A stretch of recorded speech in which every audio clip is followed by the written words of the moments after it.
स्वागत आहे तुम्हा सर्वांचं मराठी कथामध्ये।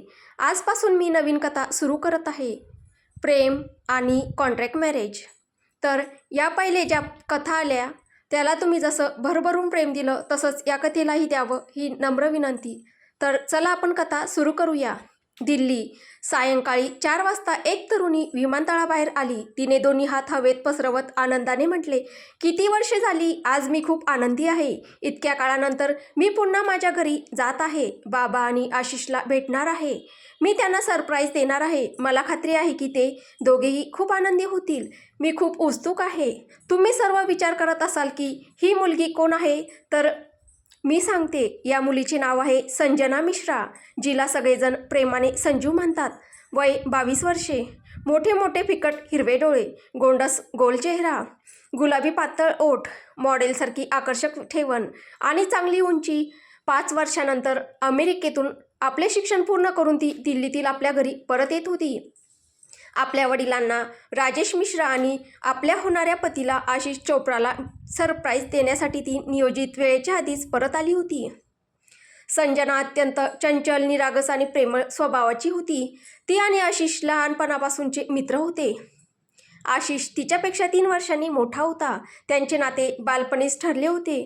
राजेश मिश्रा आणि मयूर चोप्रा म्हणजेच आशिषचे वडील हे अतिशय जवळचे मित्र असल्यामुळे त्यांनी आपल्या मुलांचे लग्न लहानपणीच ठरवून ठेवले होते। मोठे होत असताना संजना आणि आशिष यांनाही एकमेकांविषयी प्रेम वाटू लागले। संजना टॅक्सीने मिश्रा हाऊसकडे निघाली।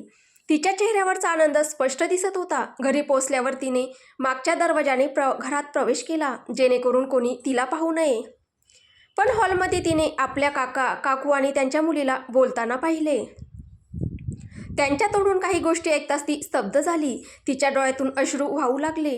कितीही प्रयत्न केला तरी ते थांबत नव्हते। ती लगेच तिथून निघून गेली। 1 आठवड्यानंतर मुंबई, सकाळी 10 वाजता खन्ना इंडस्ट्रीज, मुंबईतील सर्वात मोठ्या व्यावसायिक इमारतींपैकी एक, एका केबिनमध्ये 28 वर्षाचा एक तरुण आपल्यासमोर बसलेल्या व्यक्तीकडे प्रचंड रागाने पाहत होता। समोरचा माणूस गुडघ्यावर बसून विनवणी करत म्हणत होता, सर, मला माफ करा, मी हे सगळं पैशांसाठी केलं होतं, कृपया मला अजून एक संधी द्या। तेवढ्यात एक तरुण दार न ठोठावता आत आला। तो काही बोलणार इतक्यात आदित्यने त्याला थांबवले। आदित्यच्या समोर गुडघ्यावर बसलेला माणूस त्याचा पीए होता। त्याने पैशांच्या लालसेपोटी कंपनीची गोपनीय माहिती बाहेर विकली होती। याची माहिती आदित्यला मिळाल्यानंतर त्याने त्याला नोकरीतून काढून टाकले। शिवाय कंपनीची गोपनीय कागदपत्रे विकल्याबद्दल त्याला 3 वर्षाची शिक्षा झाली आणि संपूर्ण व्यावसायिक क्षेत्रातून त्याला काळ्या यादीत टाकण्यात आले।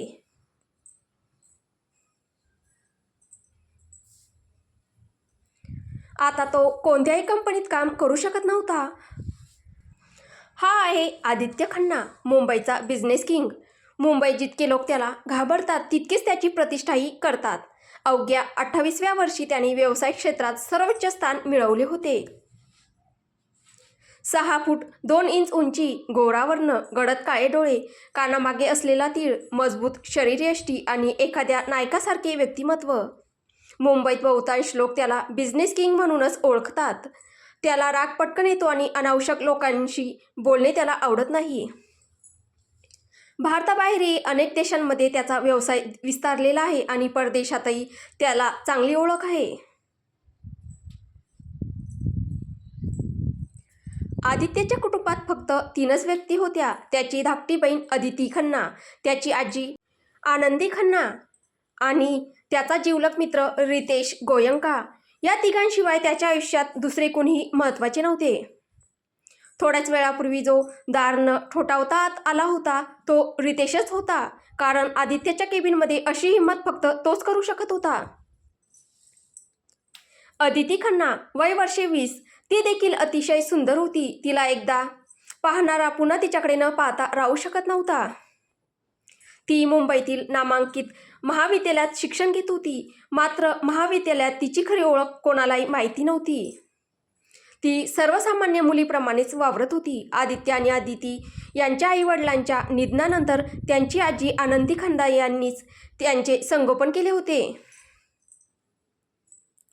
अदिती फक्त 1 वर्षांची असताना त्यांच्या आईवडिलांचा कार अपघातात मृत्यू झाला होता. तो खरोखर अपघात होता की कटकारस्थान हे आजतागायत कुणालाच समजू शकले नव्हते. पूर्वी आदित्य खूप खोडकर होता. दिवसभर घरभर धमाल करत असे. पण आईवडिलांच्या मृत्यूनंतर तो पूर्णपणे बदलला. तो शांत झाला आणि लोकांपासून दूर राहू लागला. वयाच्या 18व्या वर्षी त्याने व्यवसायात प्रवेश केला आणि शिक्षणही सुरू ठेवले, जेणेकरून आपल्या आजीला मदत करता येईल. जेव्हा त्याने व्यवसाय सांभाळायला सुरुवात केली तेव्हा अनेकांना वाटले की एवढा लहान मुलगा काहीच करू शकणार नाही आणि त्यांची सत्ता प्रस्थापित होईल. पण अवघ्या 2 वर्षात त्याने कंपनीला अशा उंचीवर नेले की कोणीही त्याला रोखू शकले नाही. रितेश गोयंका हा आदित्यच्याच वयाचा होता. गोयंका घराण्याचा तो एकमेव वारस होता. खन्ना कुटुंबानंतर सर्वात प्रभावशाली घराणे म्हणजे गोयंका घराणे. रितेशचे व्यक्तिमत्वही आदित्य इतकेच प्रभावी होते. त्याच्या कुटुंबात त्याचे आईवडील एवढे सदस्य होते. खन्ना आणि गोयंका कुटुंबे अनेक पिढ्यांपासून एकमेकांचे जिवलग मित्र होते. आदित्य रितेशला म्हणाला, मी तुला इथे बोलावलं नव्हतं मिस्टर गोयंका. रितेश हसत म्हणाला, अरे कधीतरी माझ्याशी नीट बोल. मी तुझा लहानपणापासूनचा मित्र आहे. माझी काही किंमतच नाही का? आदित्य शांतपणे म्हणाला, नाटक पुरे, मुद्द्यावर ये. रितेश एका दमात म्हणाला, आज तुला माझ्यासोबत क्लबमध्ये यायचं आहे. ते ऐकून आदित्य त्याच्याकडे असा पाहत होता जणू एखाद्या वेड्या माणसाकडे पाहत आहे. आदित्य त्याला म्हणतो, माझ्याकडे वेळ नाही. आज संध्याकाळी माझी महत्त्वाची मीटिंग आहे. रितेश त्याला म्हणतो, तुझ्यासाठी माझ्यापेक्षा महत्त्वाची मीटिंग आहे का? आदित्य निर्विकारपणे म्हणाला, हो. बिचाऱ्या रितेशला काही सुचत नव्हते. तो आदित्यला म्हणतो, ठीक आहे मग तुझी मीटिंग क्लबमध्येच ठेव. मीटिंग झाल्यावर आपण दोघे मजा करू. प्लीज यार, तू माझा सर्वात चांगला मित्र आहेस ना. रितेशच्या हातापुढे अखेर आदित्य तयार झाला आणि त्याने मीटिंग ब्लू मून क्लबमध्ये ठेवण्यास होकार दिला. ही बातमी ऐकताच रितेश खूप आनंदी झाला.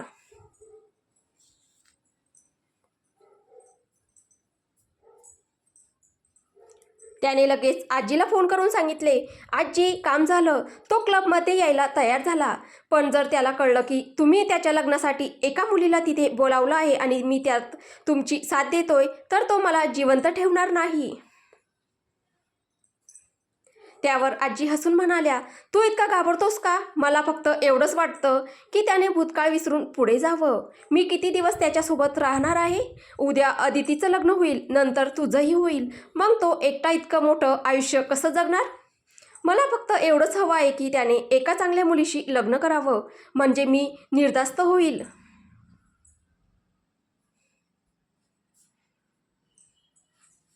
रितेश म्हणतो, आजी तुम्ही असं का बोलता? तुमच्यासाठी फक्त आदित्यच महत्त्वाचा आहे का? त्याचं लग्न झालं की तुम्ही आम्हा सगळ्यांना सोडून जाणार आहात का?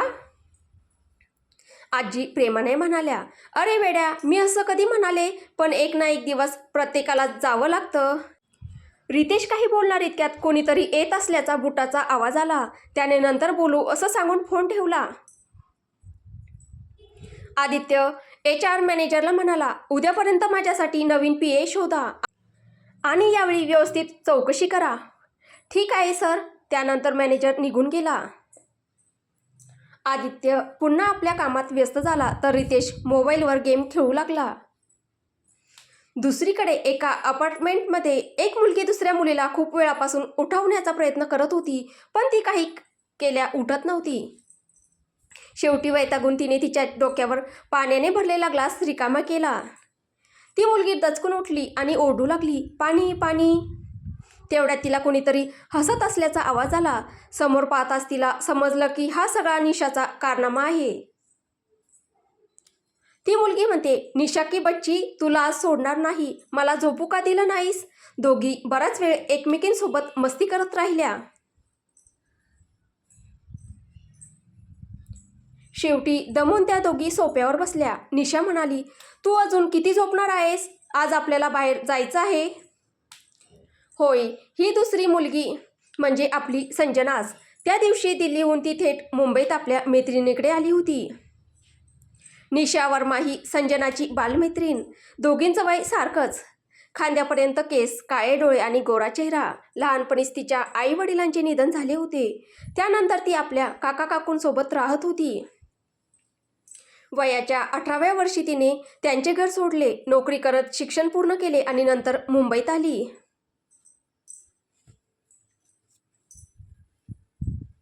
सध्या ती भाड्याच्या घरात राहत होती. संजनाही तिच्याकडेच राहायला आली होती. संजना म्हणते, तुला माहीत आहे ना, मला कुठेही जायचं नाही, मी घरीच ठीक आहे.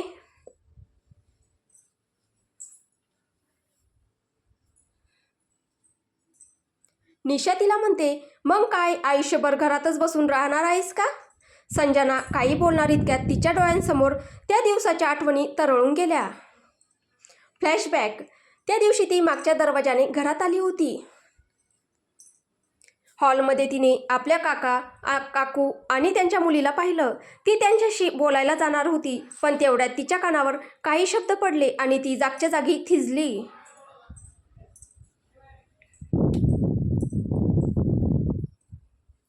आता आधी त्यांच्याबद्दल जाणून घेऊया. अजय मिश्रा, संजनाचे काका. दिव्या मिश्रा, संजनाची काकू. पिया मिश्रा, त्यांची मुलगी. राजेश आणि अजय हे सावत्र भाऊ होते. राजेश 10 वर्षांचा असताना त्याची आई सरस्वती मिश्रा आजारामुळे वारली. त्यावेळी महेश मिश्रा खूप एकटे पडले. त्यानंतर त्यांच्या आयुष्यात कविता आल्या. दोघेही एकमेकांजवळ आले. मग महेश यांनी राजेशला विचारले की त्यांनी दुसरे लग्न केले तर त्याला काही हरकत आहे का? राजेशने होकार दिला आणि महेश यांनी कविताशी विवाह केला. कविता अत्यंत प्रेमळ स्त्री होती. ती राजेशवर स्वतःच्या मुलाप्रमाणे प्रेम करत होती. लग्नानंतर 1 वर्षात अजयचा जन्म झाला, पण त्यानंतरही तिने दोघांमध्ये कधीच भेदभाव केला नाही. मात्र अजयच्या मनावर याचा विपरीत परिणाम झाला. त्याला वाटू लागले की त्याचे आई वडील त्याच्यापेक्षा राजेशवर जास्त प्रेम करतात. त्यामुळे त्याच्या मनात राजेशबद्दलची मत्सर भावना दिवसेंदिवस वाढत गेली. त्याच्या मनात काय सुरू आहे हे मात्र कोणालाच समजले नाही. काळ पुढे सरकत गेला. दोघांचेही विवाह झाले. लग्नानंतर महेश यांनी व्यवसायाची जबाबदारी दोघांमध्ये विभागली. मात्र कंपनीचा मुख्य कार्यकारी अधिकारी CEO राजेशला बनवण्यात आले, कारण तो मोठा मुलगा होता आणि अधिक सक्षमही होता. ही गोष्ट अजयला अजिबात आवडली नाही. दिव्या देखील सतत त्याच्या मनात चुकीच्या गोष्टी भरवत होती. त्यामुळे घरात रोज वाद सुरू झाले. शेवटी महेश यांनी आपली संपत्ती दोघांमध्ये समान वाटून टाकली.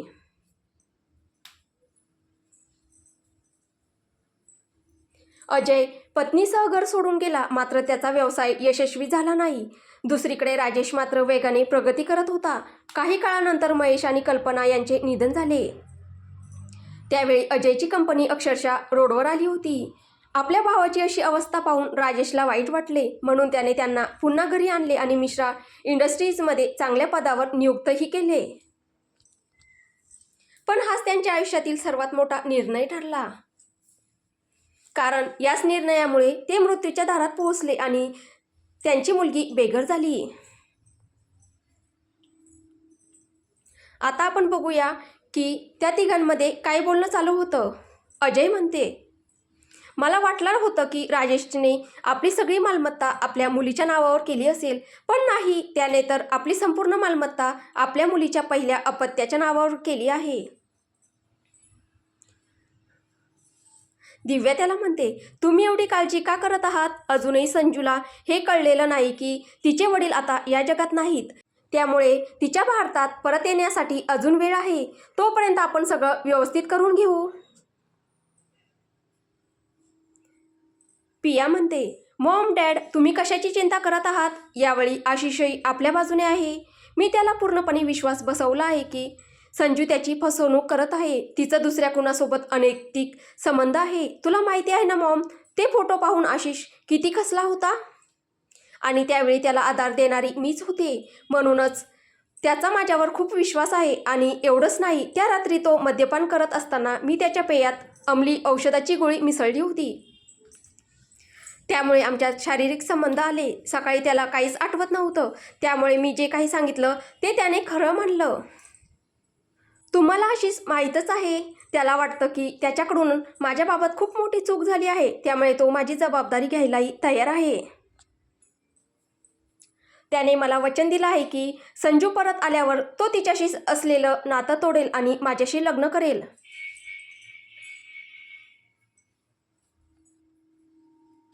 दिव्या तिला समजावत म्हणते, नाही, तू वेडी झाली आहेस का? संजू परत आली तर आशिषला सत्य कळेल की ते फोटो बनावट होते आणि मग तो तुझ्याशी लग्न करणार नाही. पिया म्हणते, मॉम, तुला खरंच वाटतं असं काही होईल? ते फोटो मी एका पार्सलमधून आशिषकडे पाठवले होते, ज्यावर कुणाचंच नाव नव्हतं. त्यामुळे ते फोटो मी पाठवले होते हे त्याला कधीच कळणार नाही. संजू परत येण्यापूर्वीच मी गर्भवती होईल आणि समजा आशिषला संजूच्या निरपराधत्वाचा पुरावा मिळालाच तरी त्याला माझ्याशी लग्न करावंच लागेल. त्याला स्वतःची जबाबदारी पार पाडावीच लागेल. तो किती प्रयत्न केला तरी संजूकडे परत जाऊ शकणार नाही. आणि तिच्या अपत्याबद्दल बोलायचं झालं तर तिलाही ती गोष्ट माहिती नाही, त्यामुळे ती आल्यावर आपण तिला एखादी गोष्ट सांगून फसवू. संजूचं लग्न माझ्या मित्राशी होईल. त्यांना मूल झाल्यावर ती मालमत्ता आपल्या ताब्यात येईल. अजय तिला समजावत म्हणतो, उघड्या डोळ्यांनी स्वप्न पाहू नकोस. ती आपल्या इच्छेने लग्न करायला कधीच तयार होणार नाही. पिया कुस्तीतपणे हसत म्हणते, आपल्या इच्छेने नाही, पण आपल्या मृत वडिलांची शेवटची इच्छा पूर्ण करण्यासाठी तरी ती लग्न करेल ना. दिव्या गोंधळून म्हणते, तुझा नेमका अर्थ काय आहे? पिया आपल्या बॅगेतून एक पत्र काढते आणि आईच्या हातात देते आणि म्हणते, यात लिहिलं आहे की काकांची इच्छा आहे की संजूने त्यांच्या पसंतीच्या मुलाशी लग्न करावं, कारण त्यांना कळलं होतं की आशिष चांगला मुलगा नाही, त्याचे दुसऱ्या कुणासोबत अनैतिक संबंध आहे. त्यामुळे माझ्या पसंतीच्या मुलाशी लग्न कर, म्हणजे मला समाधान मिळेल की माझी मुलगी योग्य व्यक्तीच्या हातात आहे. दिव्या आश्चर्यचकित होत म्हणते, अगदी राजेशच्या हस्ताक्षरासारखं दिसत आहे. पिया म्हणते, हो, कोणालाही कळणार नाही की हे पत्र राजेश काकांनी लिहिलेलं नाही, ते एका विशेष हस्ताक्षर तज्ज्ञांकडून लिहून घेतलं आहे.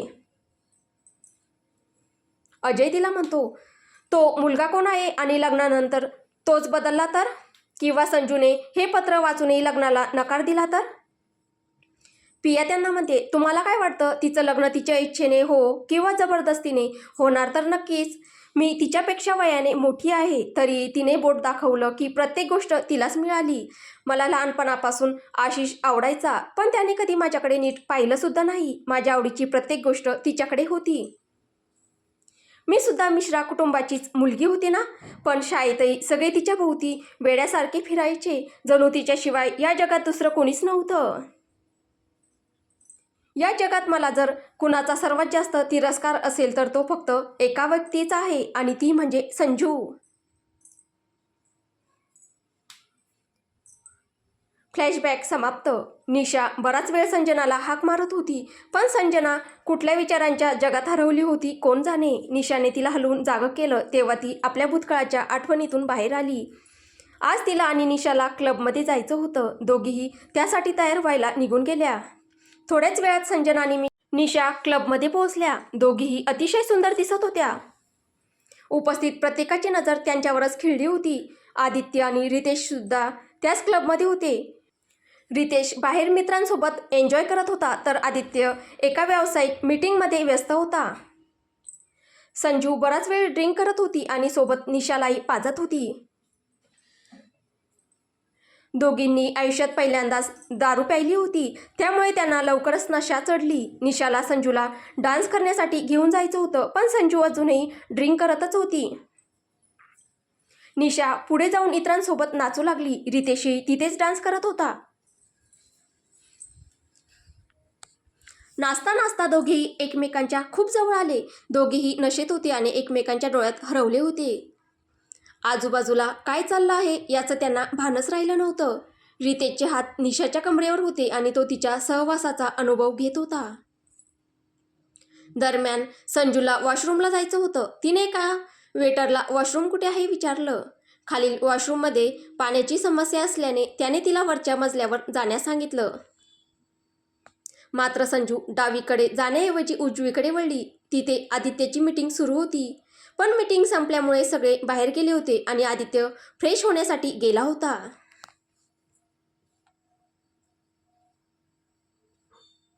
संजू आणि आदित्य यांनी एकाच वेळी दरवाजा उघडला. आपल्या खोलीत अचानक एका अनोळखी मुलीला पाहून आदित्य दचकला. संजू त्याच्याकडे पाहत म्हणाली, मिस्टर, तुम्ही चुकून महिलांच्या वॉशरूममध्ये आलात बहुतेक. लवकर बाहेर जा. ती अडखळत बोलत होती, त्यामुळे आदित्यला लगेच कळलं की ती पूर्णपणे नशेत आहे.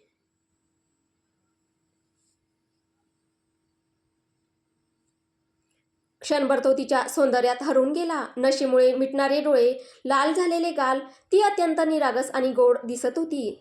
संजू खोलीत इकडे तिकडे फिरू लागली. मग गालावर बोट ठेवत म्हणाली, अरे रे, मी कोणाच्या तरी खोलीत आले आहे. पण मला तर वॉशरूमला जायचं होतं. सगळी चूक त्या वेटरची आहे. त्यानेच मला डावीकडे जायला सांगितलं होतं आणि मी डावीकडेच आले ना. ती आदित्यजवळ येऊन म्हणाली, तुम्ही मला सांगू शकता का वॉशरूम कुठे आहे? नाहीतर ती पुढे काय बोलायचं हे आठवण्याचा प्रयत्न करू लागली आणि शेवटी पलंगावर जाऊन बसली. आदित्य तिच्या सगळ्या हालचाली पाहत होता. तिच्या त्या निरागस खोड्या त्याला खूप गोड वाटत होत्या. तो तिच्याजवळ बसला आणि विचारलं, तू इतकं का प्यायलीस?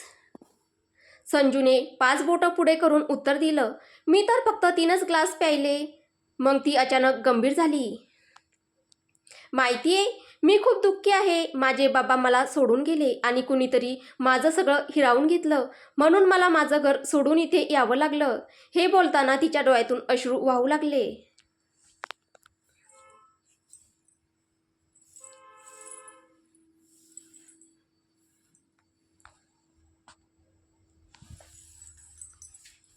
आदित्यला तिला कसं शांत करावं हे समजत नव्हतं. म्हणून तिचं लक्ष दुसरीकडे वळवत तो म्हणाला, तुला वॉशरूमला जायचं होतं ना? संजूने एखाद्या लहान मुलीसारखी मान हलवली. आदित्य म्हणाला, मग तू हे वॉशरूम वापरू शकतेस. संजूच्या चेहऱ्यावर आनंद उमटला. खरंच? हो. इतकं ऐकताच ती पुढे आली आणि आदित्यच्या गालावर हलकसं चुंबन देऊन वॉशरूमकडे धावली. आदित्य मात्र जागच्या जागी थक्क होऊन उभा राहिला. थोड्याच वेळात वॉशरूममधून संजूच्या घाबरलेल्या किंकाळीचा आवाज आला. आदित्य लगेच दरवाजा उघडून आत गेला. आतलं दृश्य पाहून आदित्य स्तब्ध झाला. शॉवर सुरू होता आणि संजना पूर्णपणे भिजली होती.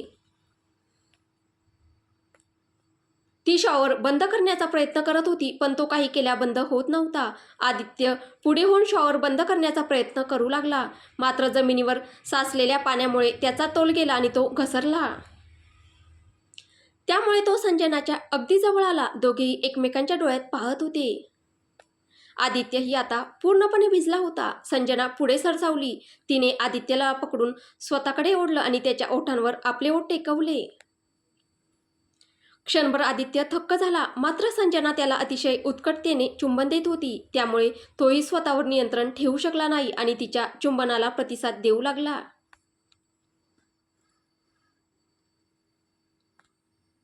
दोघेही बराच वेळ एकमेकांत हरवून गेले होते. काही वेळानंतर संजनाला श्वास घेण्यास त्रास होऊ लागला. तेव्हा आदित्यने तिला अलगद दूर केले. दोघेही पूर्णपणे भिजलेले होते. आदित्यला स्वतःवरच राग येत होता. तो विचार करत होता की तो आपल्या भावनांवर नियंत्रण कसं ठेवू शकला नाही.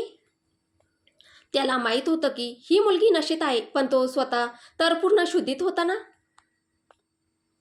आदित्यने संजनाला बाहेर आणलं आणि तिला पलंगावर बसवलं. थोड्या वेळानंतर त्याने रितेशला फोन करण्याचा प्रयत्न केला, पण त्याचा फोन कुणीच उचलत नव्हतं. इकडे निशाला जेव्हा जाग आली तेव्हा तिला स्वतःवर कुणाचं तरी वजन जाणवलं. तिने खाली पाहिलं आणि तिचा श्वासच अडखळला. तिच्या छातीवर डोकं ठेवून कोणीतरी झोपलं होतं. तिने स्वतःकडे पाहिलं आणि तिच्या अंगावर एकही कपडा नसल्याचं तिला जाणवलं. तिच्या डोळ्यात अश्रू दाटून आले. रात्री जे काही घडलं होतं ते सगळं तिला एकामागोमाग एक आठवू लागलं. तिच्या रडण्याच्या आवाजाने रितेशलाही जाग आली. त्यानेही कोणतेही कपडे घातलेले नव्हते. समोर एक मुलगी रडताना दिसताच त्याला एका क्षणात सगळं समजलं की काल रात्री काय घडलं होतं. त्याला काय सुचत नव्हतं की आता काय करावं. निशाने घाईघाईने बाजूला पडलेला रितेशचा शर्ट अंगावर चढवला आणि त्याला म्हणाली, तू कोण आहेस?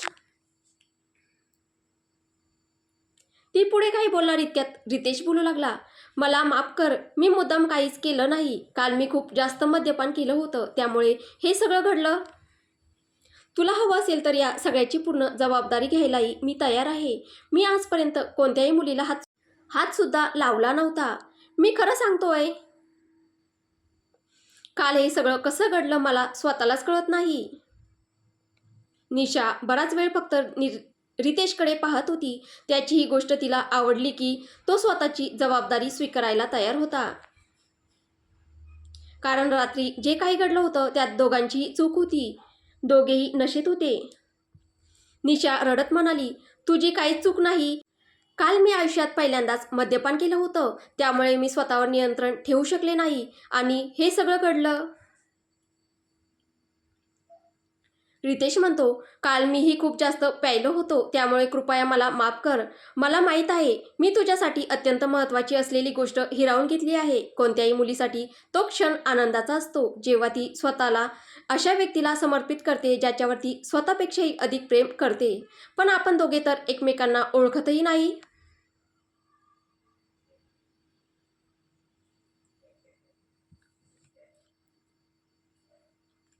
दुसरीकडे संजनाला जाग आली तेव्हा ती स्वतःला एका अनोळखी खोलीत पाहून घाबरली. तिने स्वतःच्या कपड्यांकडे पाहिलं तर तिच्या अंगावर फक्त एक शर्ट होता. ती मनात विचार करू लागली, मला काल रात्रीचं काहीच आठवत नाही. तिच्या मनात भीती निर्माण झाली होती की नकळत तिच्याकडून असं काही घडलं तर नसेल ना जे घडायला नको होतं. तर तुम्हाला ही नवीन सुरू केलेली कथा कशी वाटते आहे कमेंटद्वारे नक्की कळवा. कथा आवडत असेल तर व्हिडिओला लाईक करा, शेअर करा. कथेचे पुढील भाग ऐकण्यासाठी आपल्या चॅनलला सबस्क्राईब करा आणि या कथेला भरभरून प्रेम द्या. धन्यवाद.